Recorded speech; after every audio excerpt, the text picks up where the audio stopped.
Saya Faris Muhammad Wicaksono akan mempresentasikan tentang pengembangan SDM terhadap peningkatan kinerja karyawan. Selanjutnya akan berlanjut di slide kedua. Di sini ada bab-bab yang akan dijelaskan. Yang pertama ada pendahuluan yang berisi latar belakang, dua ada pembahasan, ketiga metode penelitian, dan keempat ada kebaruan rujukan. Pendahuluan berisi latar belakang. Pengembangan sumber daya manusia dilakukan dengan cara mengembangkan sumber daya manusia yang berkualitas baik dari segi pengetahuan maupun keterampilan dan mental dengan harapan akan dapat menciptakan good governance yang diinginkan oleh segenap masyarakat. Karyawan sebagai aset dan unsur utama dalam organisasi memegang peranan sangat menentukan dalam pencapaian tujuan organisasi. Semua unsur sumber daya organisasi tidak akan berfungsi tanpa ditangani manusia yang merupakan penggerak utama jalannya organisasi. Dalam setiap aktivitasnya harus tepat waktu dan dapat diterima sesuai dengan rencana kerja yang ditetapkan atau dengan kata lain mempunyai efektivitas dan kinerja yang tinggi. Pendidikan dan pelatihan saling berkaitan sebagai penentu keberhasilan pembinaan karyawan. Keberhasilan pembinaan karyawan ditentukan oleh kinerja yang dihasilkan karyawan dalam melaksanakan tugas yang dilakukannya. Sumber daya manusia yang disoroti pengembangannya dalam penelitian ini adalah SDM PNS di Kabupaten Madiun. Maka pembinaan SDM selama bekerja dilakukan melalui pendidikan dan pelatihan baik bersifat manajerial, teknis, fungsional maupun bersifat struktural. Setiono 1997. Pola pembinaan karyawan juga diselaraskan dengan peningkatan kesejahteraan karena pendidikan dan pelatihan saling berkaitan sebagai penentu keberhasilan pembinaan karyawan. Keberhasilan karyawan ditentukan oleh kinerja yang dihasilkan pegawai dalam melaksanakan tugas yang dilakukannya.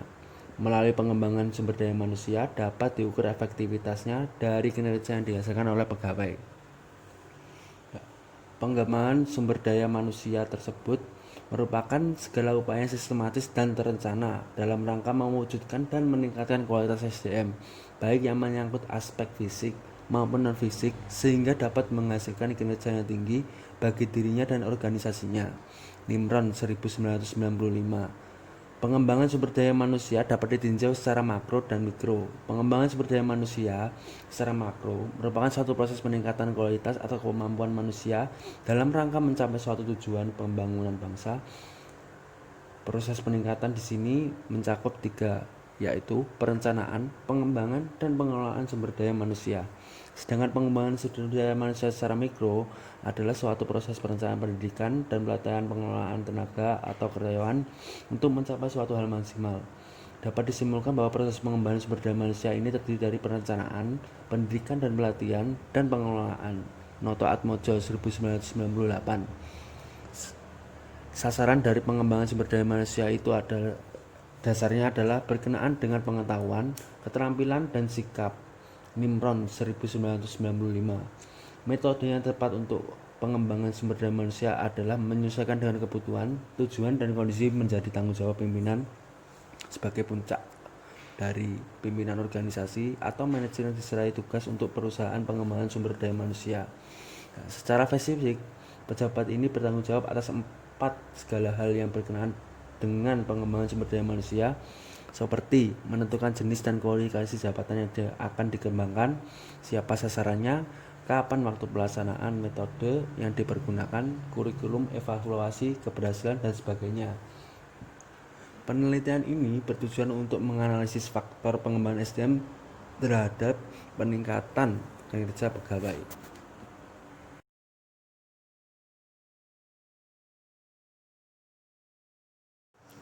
Yang selanjutnya ada pembahasan. Dalam pembahasan ini akan membahas pengembangan.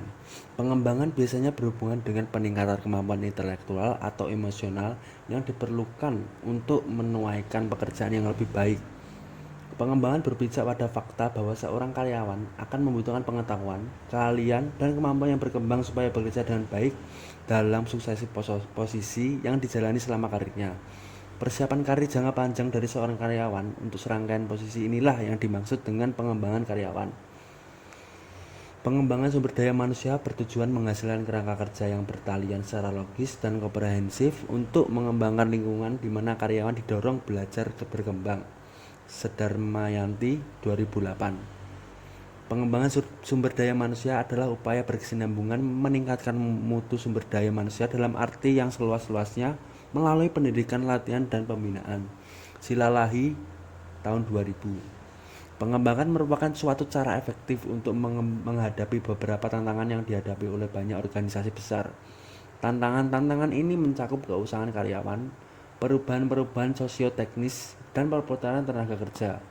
Kemampuan untuk mengatasi tantangan-tantangan tersebut merupakan faktor penentu keberhasilan Departemen Personalia dalam mempertahankan sumber daya manusia yang efektif.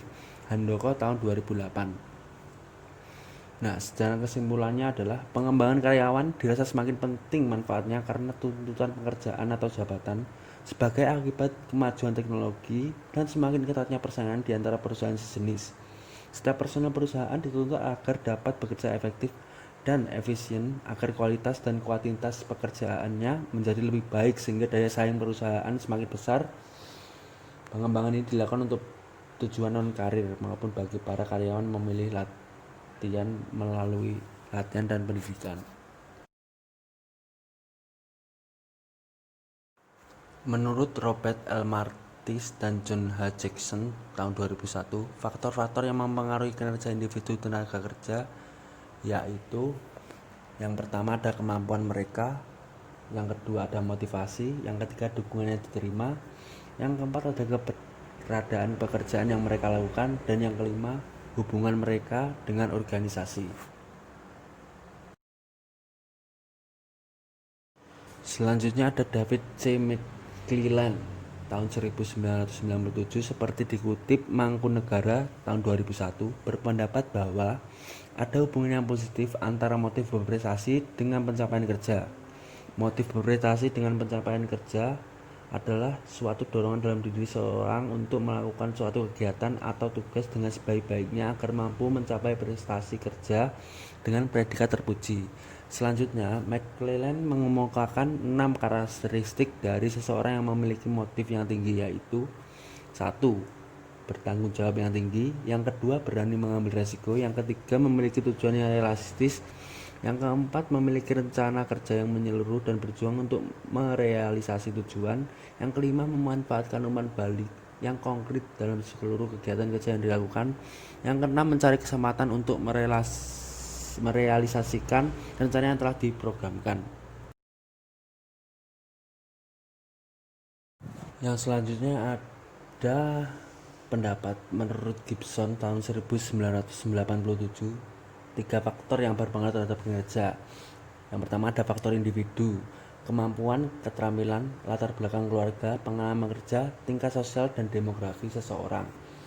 Yang kedua ada faktor psikologis, yaitu persepsi, peran, sikap, kepribadian, motivasi, dan kepuasan kerja. Yang ketiga ada faktor organisasi. Pada indikator ini terdapat beberapa faktor yang dapat mempengaruhi kinerja karyawan. Faktor tersebut dikelompokkan menjadi individu, psikologis, organisasi, internal, dan eksternal.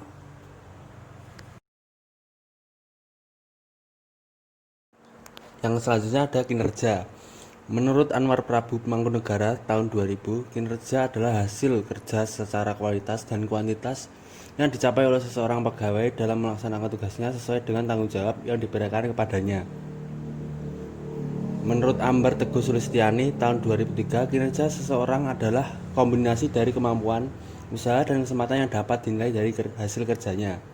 Yang ketiga, menurut Malu USP Hasibuan tahun 2001, kinerja adalah suatu hasil kerja yang dicapai seseorang dalam melaksanakan tugas yang dibebankan kepadanya yang didasarkan atas kecakapan, pengalaman, dan kesungguhan serta waktu. Dapat ditarik kesimpulan, kinerja adalah sebuah hasil yang dapat digunakan untuk menilai bagaimana pencapaian seseorang melalui kemampuan dalam proses penyelesaian tugas sesuai dengan tanggung jawab yang diberikan. Bab ketiga ada metode penelitian. A. Pendekatan penelitian. Penelitian ini tergolong penelitian survei dan kasual.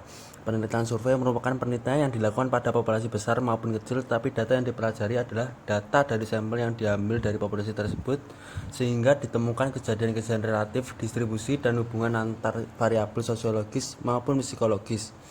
Kerlinger dalam Sugiono tahun 2008. Penelitian kasual merupakan penelitian yang bertujuan membuktikan hubungan sebab akibat atau hubungan mempengaruhi dan dipengaruhi dari variabel yang diteliti, yaitu independen dan dependen. Istianto tahun 2006. Yang B ada lokasi penelitian. Lokasi penelitian ini dilaksanakan di Pemkab Madiun dengan objek penelitian adalah pegawai. Yang C ada populasi, sampel, dan metode sampling. Populasi pada penelitian ini adalah pegawai pada Pemkab Madiun yang berjumlah 43 orang pegawai yang terdiri atas pegawai negeri sipil 31 orang dan pegawai harian lepas 12 orang. Yang D ada sumber data. Data yang digunakan dalam penelitian ini merupakan data primer.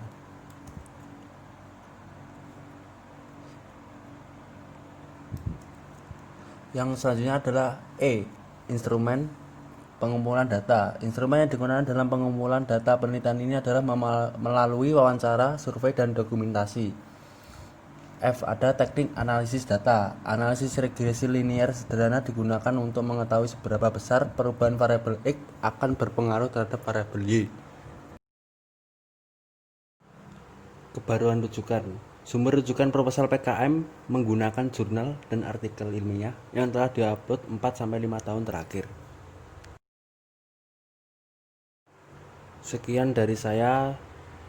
Bila ada salah kata ataupun merasa ada yang kurang baik, saya meminta maaf secara pribadi. Tolong berikan penilaian yang terbaik seperti saya memberikan yang terbaik pada presentasi ini. Wassalamualaikum warahmatullahi wabarakatuh.